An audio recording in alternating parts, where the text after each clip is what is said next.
It is such a beautiful day outside. I say let's take a walk in the woods and learn some English.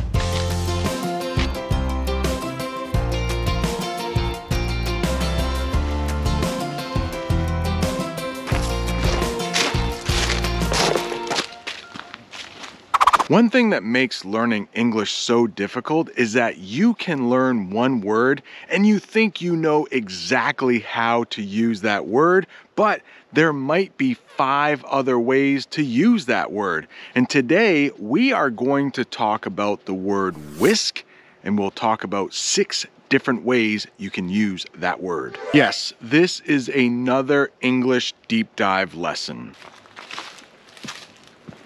The most common way you will hear the word whisk used is as a kitchen utensil. A whisk looks like this. And a kitchen utensil is another way to say something you use in the kitchen. Maybe it's a spatula. Maybe it's a strainer. Well, a whisk is a certain type of kitchen utensil. You can also use whisk as a verb, something you do. You could whisk some eggs together for breakfast in the morning. If you are in an English class, you might also hear the term writing utensil. It's something you use to write with. A pen or a pencil might be a writing utensil. Maybe you've noticed, but I have a beard. And guess what? The individual hairs on my beard are called whiskers. Have you ever heard that term? Whiskers. Do you know what other animal also has whiskers? Cats. Also, walruses. I love filming English lessons in these woods, but guess what?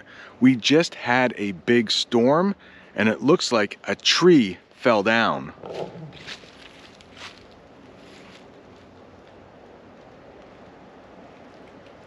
It looks like the wind lifted the tree right from the ground, roots and all.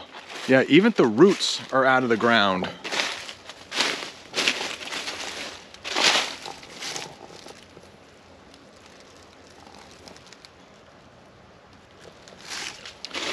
Yeah, we got lots of rain and lots of wind during that last storm. And that's not the only tree that was knocked down from the storm.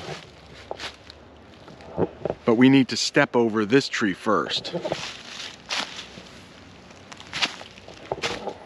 Yep, I'm wearing my dad's shoes today. It's hard to do an English lesson without using any phrasal verbs. I think I've already used at least 2.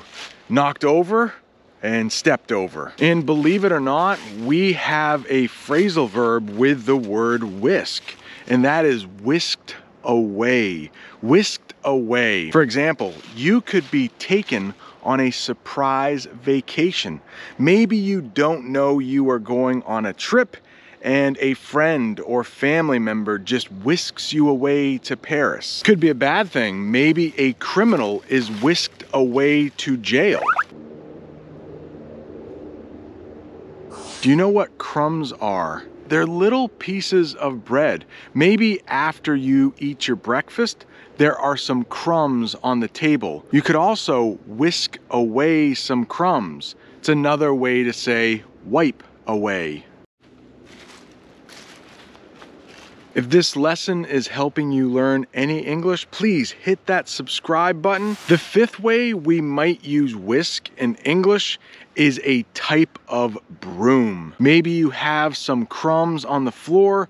You could use a whisk to whisk them away. But to be honest, in my part of the United States, I hardly ever hear that way whisk used.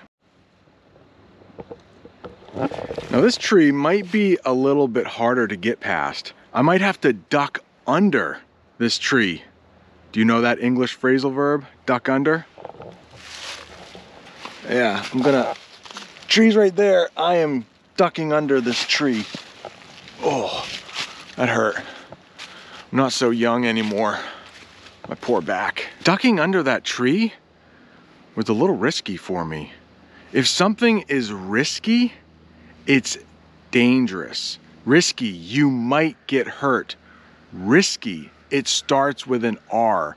We also have something called whiskey in English. Risky, whiskey. Now, I know a lot of people watching do not drink alcohol, and that is awesome. But some people do drink alcohol, and there is a type of alcohol in English called whiskey. It's pretty strong. There is a lot of alcohol in it, and it is much stronger than beer. If you are under 21 in the United States, it is illegal to drink whiskey. It's illegal to drink any kind of alcohol. I would like to thank Luke from Poland. He gave me the idea for this English lesson. And if you want more English, right up there is a whole playlist full of deep dive English lessons. Thank you so much for watching. See you next time.